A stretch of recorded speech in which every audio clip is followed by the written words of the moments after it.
What's going on, everybody? Spaceballs here. Welcome back to another Awaken Chaos Era video. All right, everyone, like we know, global launch is here. Let's talk about how to start in the strongest possible way and get your accounts moving in that strong direction. This way you don't make the same epic fails that I did. We're going to talk about all the things that you should be focusing on as a new player coming in on this global launch. So let's get right into this one and let's talk about it. Now, the first thing is I had a reroll video. I'll link it down below. After you reroll your account, you're happy with it, you're satisfied, you're going to link it. I showed you in the last video, you're going to click up here on the X, you're going to go to settings, you're going to click on account, you're going to link your account. You are good to go. You are ready to start playing Awaken. You're happy with what you re-rolled for. Then you're going to go into adventures, and sadly, you are going to spend a lot of time here, probably the next month or two, farming glyphs, gear, everything you need to take your account to the next level. Once you get to 2-8, you'll be able to pick your legendary, whether it's Valerie, Hydrissa. Doesn't matter. It's always going to be up to you what you choose to reroll for or what you choose to play with. Like I said in my last video, I'd recommend you going with Valerie and using your free Nathalia as her partner. Because once you start getting to the harder stages of adventures, and what I mean by that is hard and mythic, you will need more than one farmer. It's not like other games where you could use just one farmer. And the best part of this game, or one of the great features in this game, quality of life thing, is you don't need to 3-star the stages or anything like that. You just need to clear them. Other games, it's a pain in the butt sometimes when you need to get 3 stars in order to clear it and collect the rewards from it. This game, there's no need to do that. They added a bunch of stuff in global launch that I realized that I need to finish. All my chapters are basically at 80 on common, so I have to go back in here and do these.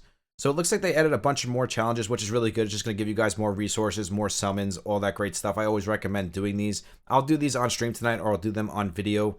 One or the other, we'll get them done together. Most of them are really, really easy. Just look at the quest, do whatever the quest is.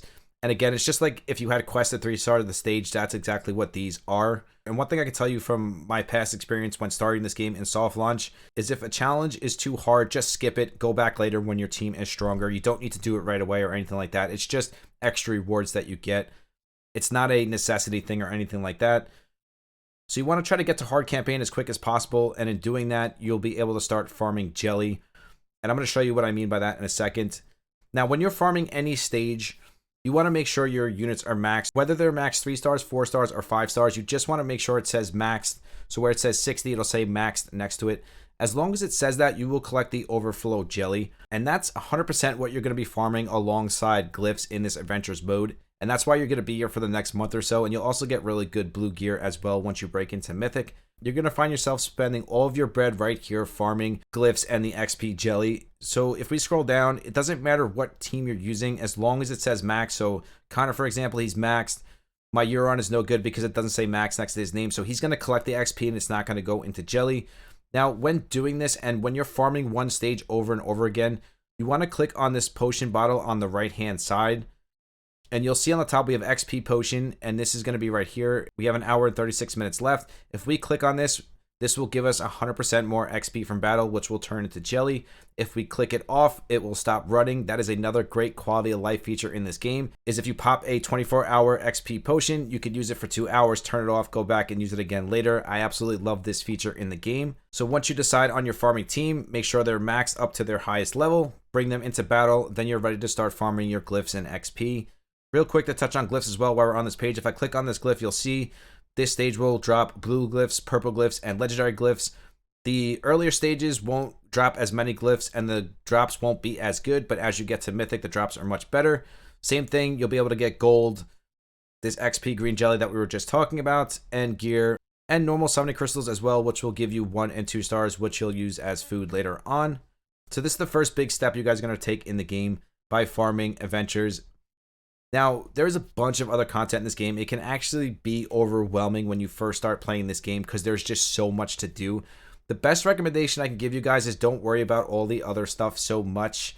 I'm not saying don't do it, especially stuff like arena. Definitely do a little bit of arena. Even if you do your training at least, that's fine. You'll get 60 gems from this every day. But you do want to do a little bit of arena so you can stack up some of these medals just in case you need to buy the legendary ascension potion, whatever you want to buy from the store itself. So it is good to do a little bit every day. Try not to keep your arena tickets full. These arena passes drop for free when you farm stages, gear dungeons, whatever you're farming, these will drop for free. They do not sell them, or they haven't sold them yet, and I hope they never sell them in the future.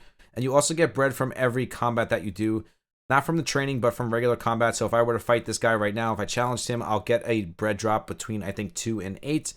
So if you're low on bread and you have a ton of these arena packs, you can turn these arena packs into bread essentially. So you're focusing on adventures, you're farming your XP jelly, you're making your 6 stars. You always want to check your events on the left hand side and make sure you're doing these hand in hand with everything else. I know I don't need to say this, but I'm going to throw this in there, and I have a ton of other videos on the stuff. I know they're older videos from the soft launch, but they're all to date with how the game works now. Always look at these events, do them. They're normally very, very easy to do and finish, and it's usually just by farming you'll finish most of these, especially the hero promotion. A lot of you guys are just coming in from global, so you're going to have a ton of heroes you're going to want to promote anyways, and this event will finish itself. We'll get into the hero promotion page in just a second. You also want to keep an eye on these challenges here. When you're doing stuff, look at these challenges, see if there's anything you could do as you're farming the game. Very, very important, and this gives you a ton of free stuff as well. And that's going to bring me right into the foodie guide. Same thing, check these out, see which ones you could do. You want to do these in order, because the thing is, if you do something and you're not on that mission, you'll have to do it again. So for example, if it says make 2 6 stars and you're on mission 48 and then you make 2 6 stars on mission 48, you'll have to do it again on mission 50. So always want to keep an eye on these and try to do them as efficiently as possible without having to do them twice or 3 times over again because you made the mistake of not seeing that it was the next mission. That's a mistake that I made, so hopefully I could save you guys from making that same mistake. Now, if we click on Sierra in the background here, she is just chilling. She's really hard to get. You'll see that I've been playing since day 1. I still don't have her because you have to beat all the bounty hunts, and they are really, really hard to do. That's some of that extra content we were talking about before. So Sierra's out of the question for a new player. Don't even try to get her. You're not going to be able to. But don't worry about it because it's not Sierra that you want to go for. It's actually Zatlox that you want to go for. Zatlox is probably the best early game farmer in the game. He's fast, he's efficient, and he's not just a farmer. He's good all over the game, don't get me wrong. He does fall off a little bit as you get later in the game, but Zatlox is one of the best champions in the game right now currently. So you can start doing some of these missions as well to unlock your Zatlox if you didn't get him in your reroll. Azraina is another really good epic as well. I don't use Azraina myself because I like Scarlet much better, but she's really good for an early game toll-up team. Same thing with Connor. If you're looking for that really strong pairing to get through those toll-up missions, you can build Connor and Azraina. They'll carry you through it, no problem. Connor is one of the best supports in the game. I don't necessarily recommend 6-starring him. You absolutely can if you want to. I just don't like to 6-star him myself.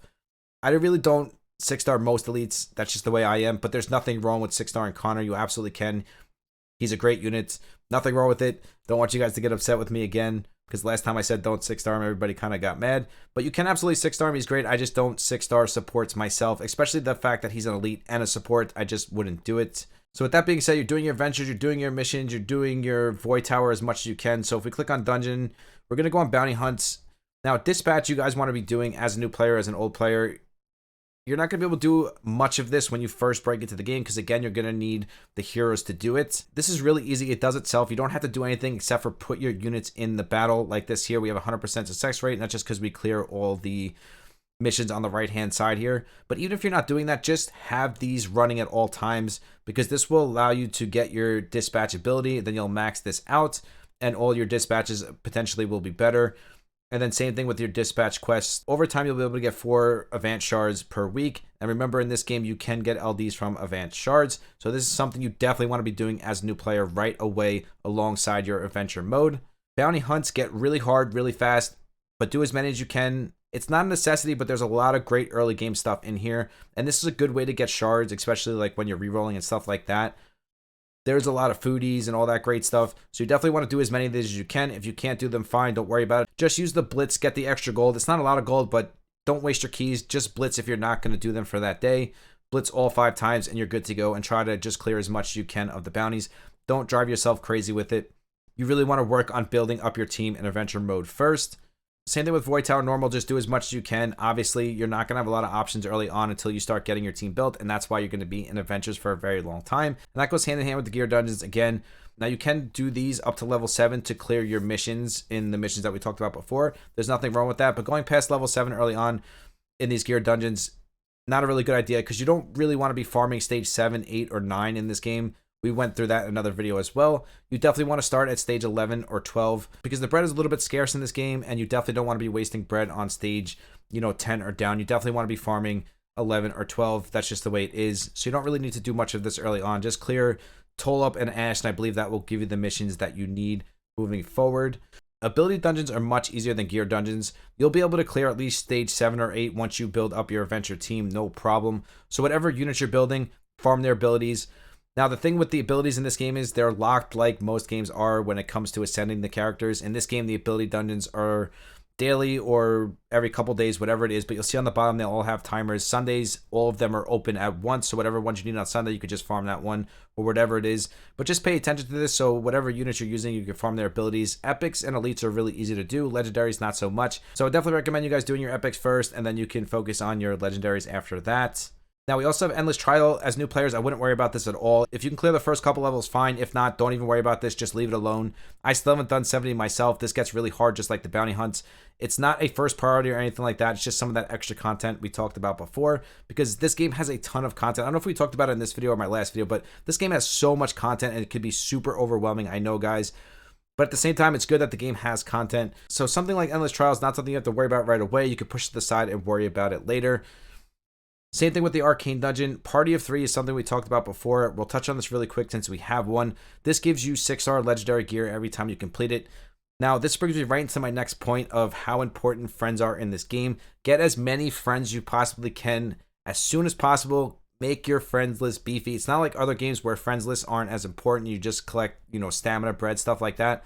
This game, friends allow you to get 6-star legendary gear from your party of 3 drops.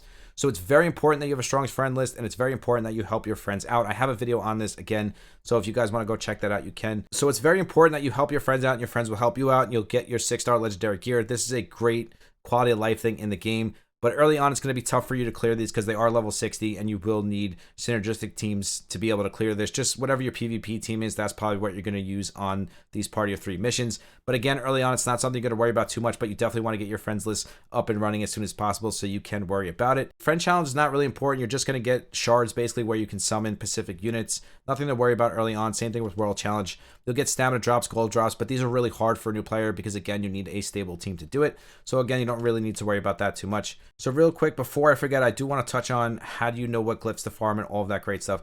So, I'm going to go to a character that I don't have build yet so I can show you guys. So, if we click on the male archer, we go to details and we click on his glyphs, and we click on his glyph tree. So you'll see on the right hand side, we have info, we have gear tree, we have glyph tree, and then we have the ability tree. The ability tree is what we talked about before, the ability dungeons. So if you click on the glyph, it's going to show you exactly where to farm this glyph and what you have open.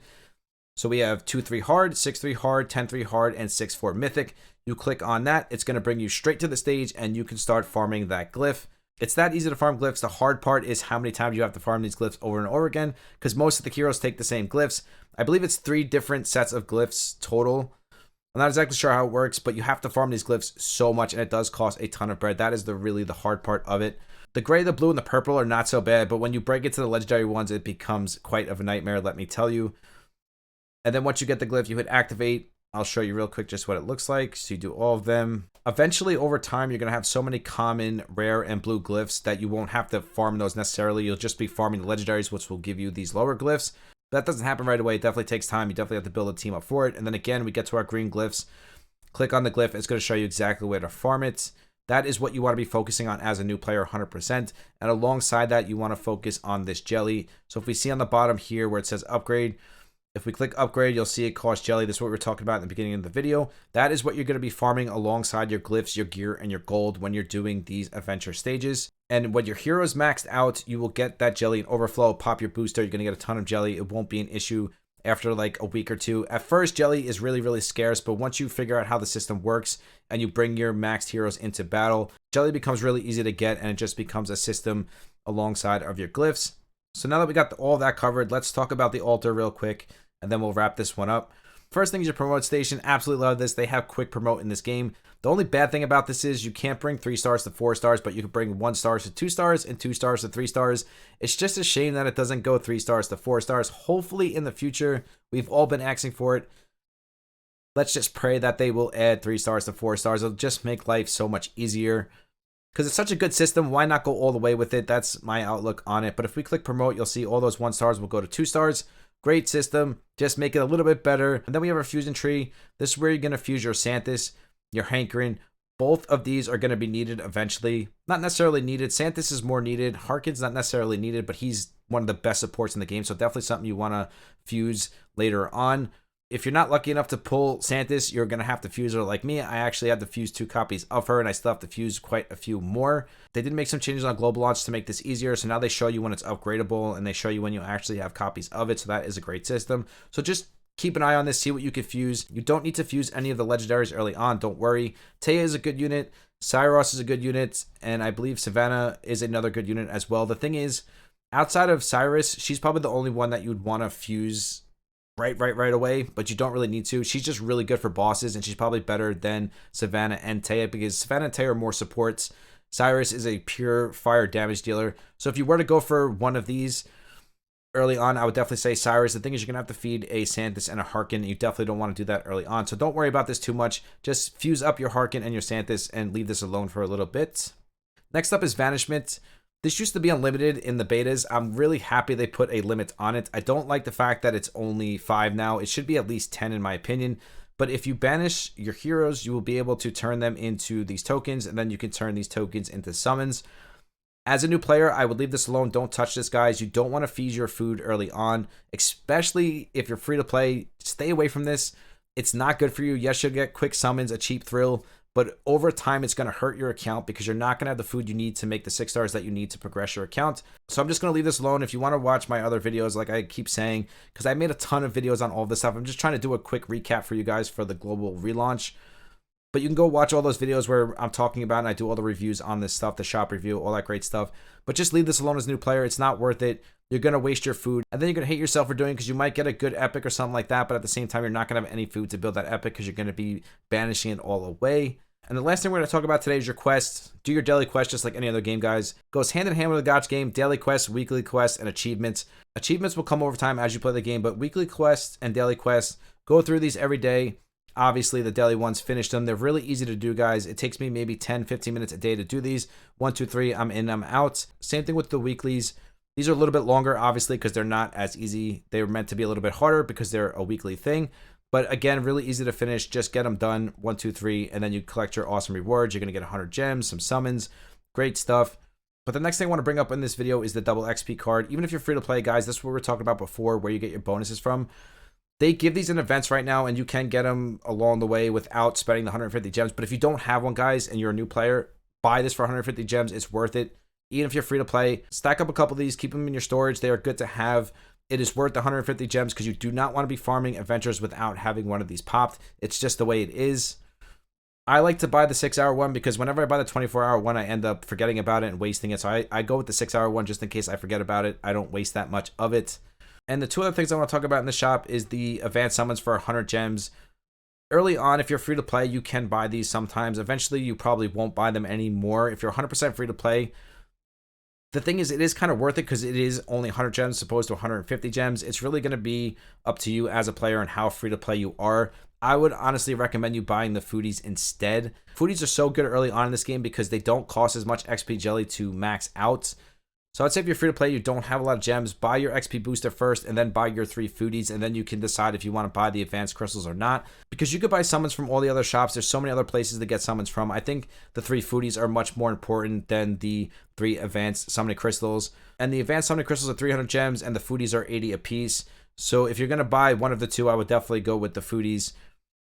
Hands down, because that's going to allow you to make 6 stars much faster, at least early on. As you progress through the game and you have a bunch of 6 stars, it'll be different. But early on, Foodies are one of the best things you can get on your account. And one thing I'm going to tell you about Foodies really quick is never feed Foodie to Foodie, guys. Don't do that. It's a big mistake. If you're building a Foodie, you want to bring the Foodie all the way up to 5 stars, then use this Foodie as 5-star food.